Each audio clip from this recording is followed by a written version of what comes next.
بسم اللہ الرحمن الرحیم۔ محترم سامعین، السلام علیکم ورحمۃ اللہ وبرکاتہ۔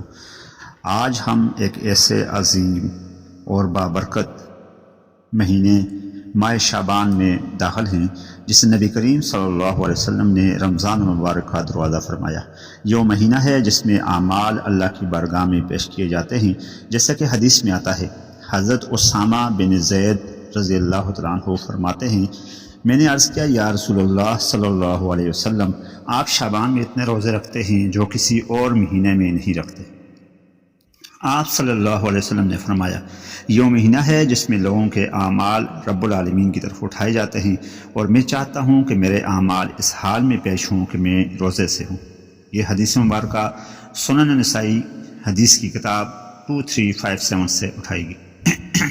آج کی اس ویڈیو میں ہم شعبان کے خاص تاریخ، خواہ کوئی بھی ایک مقرر تاریخ ہو، مثلا پہلی تاریخ 15 شعبان یا شعبان کی کوئی جمعرات، اس پر کیے جانے والا ایسا قرآنی و نبوی وظیفہ سیکھیں گے جو وظیفہ ہماری پریشانیوں کا خاتمہ کرنے والا ہے، جو وظیفہ بیماریوں سے شفا دینے والا ہے، جو وظیفہ رزق میں فراوانی دینے والا، جو وظیفہ دل کو سکون پہنچانے والا، اور وہ جو وظیفہ گھریلو اور معاشی برکت والا ہے۔ ناظرین گرامی، یہ سب کچھ اللہ کے حکم سے ہونے والا ہے۔ سب سے پہلے ہم اگر ماہ شعبان کی فضیلت پر نظر کریں تو نبی کریم صلی اللہ علیہ وسلم کی حدیث مبارکہ پر نظر کرنی پڑے گی۔ آپ صلی اللہ علیہ وسلم نے فرمایا، رمضان سے پہلے شعبان کا مہینہ ہے جس میں نفل عبادات کی بہت زیادہ فضیلت ہے۔ ایک اور حدیث میں آتا ہے، شعبان میں میری امت کے اعمال اللہ کے سامنے پیش کیے جاتے ہیں۔ یہی وجہ ہے کہ صحابہ کرام اس ماہ مبارک میں کثرت سے استغفار کا اہتمام کرتے تھے، نوافل کا اہتمام کرتے تھے، درود مبارکہ پڑھتے تھے، قرآن کی تلاوت فرمایا کرتے تھے۔ یاد رکھیں، شعبان کوئی نیا وظیفہ گڑھنے کا مہینہ نہیں، بلکہ ثابت شدہ اذکار، تلاوت، عبادات کو اخلاص کے ساتھ سر انجام دینے کا مہینہ ہے۔ ناظرین گرامی، اگر ہم اس ماہ مقدس کے اندر ایک وظیفہ کریں، ایک عمل کریں جو کہ نیت اور تیاری کے ساتھ کریں تو اس کے دور رس نتائج ہمیں مل سکتے ہیں۔ محترم ناظرین، اس وظیفہ کو کرنے سے پہلے 3 باتیں اپنے ذہن میں لازمی رکھیں۔ پہلی بات کہ آپ یہ وظیفہ کرنے سے پہلے آپ کی نیت خالص ہونی چاہیے، اور یہ نیت ہونی چاہیے کہ اے اللہ، میں یہ عمل صرف تیری رضا، تجھ سے شفا، تجھ سے رزق اور مشکلات کے حل کے لیے جو کہ تجھ سے ہی حل ہونے ہیں، اس کے لیے میں یہ وظیفہ کر رہا ہوں۔ دوسرا یہ کہ حلال رزق کی کوشش کرنی ہے۔ حرام کمائی سے بچ کر حلال رزق کھائیں گے جب ہم، تو ہمارا عمل بھی قابل قبول ہوگا۔ اگر ہماری کمائی حرام کی ہے، حلال کا ہم خیال نہیں رکھتے، تو ہمارے اعمال ضائع ہو جاتے ہیں۔ تیسرا یہ کہ دل کی حاضری ہونی چاہیے، صرف زبان نہیں، دل میں بھی اللہ کی طرف توجہ ہونی چاہیے۔ شعبان کی تاریخ کا ایک مجرب اور مسنون وظیفہ ہم آپ کو شیئر کر رہے ہیں۔ یہ وظیفہ آپ نے شعبان کی کسی بھی تاریخ کو کرنا ہے، مرحلہ وار۔ یہ کہ سب سے پہلے آپ باوضو ہوں، پاک ہوں، صاف ہوں، تاکہ آپ نماز بھی پڑھ سکیں۔ 2 نفل نماز کی آپ نے نیت کرنی ہے، 2 نفل صلاۃ حاجت، نماز حاجت ادا کریں۔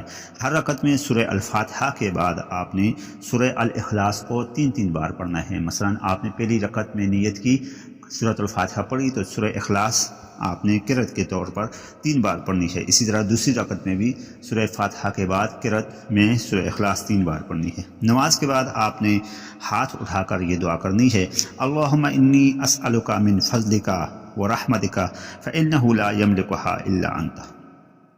اللہم انی اسألک من فضلک ورحمتک فإنہ لا یملکها الا انت۔ اس کا مفہوم، ترجمہ اور مطلب یہ ہے کہ اللہ پاک، میں تجھ سے سوال کرتا ہوں تیرے فضل کا، تیری رحمت کا، فإنہ لا یملکها الا انت، بے شک تو ہی اس کا مالک ہے، تیرے علاوہ کوئی بھی فضل کا، رحمت کا مالک نہیں، تیرے علاوہ کوئی بھی فضل کرنے والا، کوئی بھی رحمت کرنے والا نہیں۔ محترم ناظرین، دوسرا مرحلہ شعبان کے مہینے میں کسی بھی تاریخ میں، بالخصوص جمعرات والے دن کرنے والا عمل یہ ہے کہ آپ نے درود ابراہیمی کا یا درود مبارکہ کا اہتمام کرنا ہے۔ درود مبارکہ، درود ابراہیمی، اللہم صلی علی محمد، آخر تک آپ نے پڑھنا ہے۔ یہ ہے درود مبارکہ کا اہتمام۔ آپ صلی اللہ علیہ وسلم کی ایک حدیث مبارکہ کا مفہوم ہے کہ درود شریف دعا کے قبول ہونے کی کنجی ہے۔ تو گویا کہ اگر آپ اپنی دعا کو قبول کروانا چاہتے ہیں تو آپ درود شریف کا اہتمام کریں۔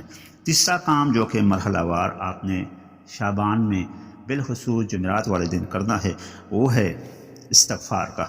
استغفر اللہ الذی لا الہ الا هو الحی القیوم واتوب الیہ، استغفر اللہ الذی لا الہ الا هو الحی القیوم واتوب الیہ۔ نبی کریم صلی اللہ علیہ وسلم کی ایک حدیث مبارکہ کا مفہوم ہے، آپ صلی اللہ علیہ وسلم نے فرمایا، ابو داؤد کی حدیث کا ترجمہ ہے کہ جو شخص کثرت سے استغفار کرتا ہے اللہ تعالیٰ اس کے لیے ہر تنگی سے نکلنے کا راستہ اور ہر غم سے نجات عطا فرماتا ہے۔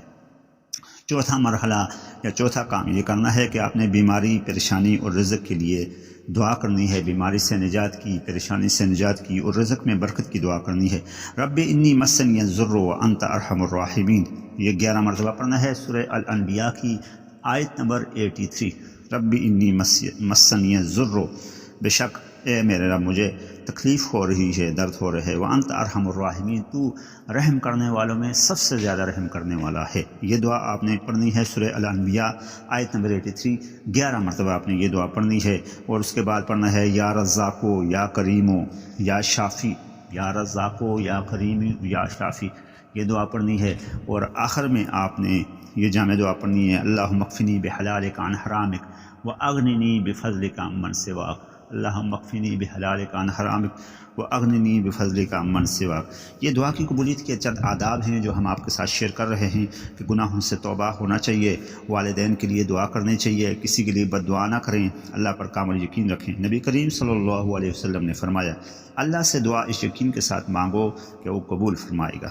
محترم ناظرین، میرے عزیز بھائیوں اور بہنوں، یہ وظیفہ کوئی جادو نہیں بلکہ قرآن و سنت کا نور ہے۔ قبولیت کا وقت، طریقہ اور صورت اللہ کے اختیار میں ہے۔ آپ کا کام ہے اخلاص کے ساتھ وظیفہ کرنا، صبر کے ساتھ اس کا پھل یا اس کا قبولیت کا انتظار کرنا، اور یقین کے ساتھ اللہ سے دعا مانگنا۔ اللہ پاک کا وعدہ ہے، ادعونی استجب لکم، تم مجھے پکارو میں تمہاری پکار کا جواب دوں گا۔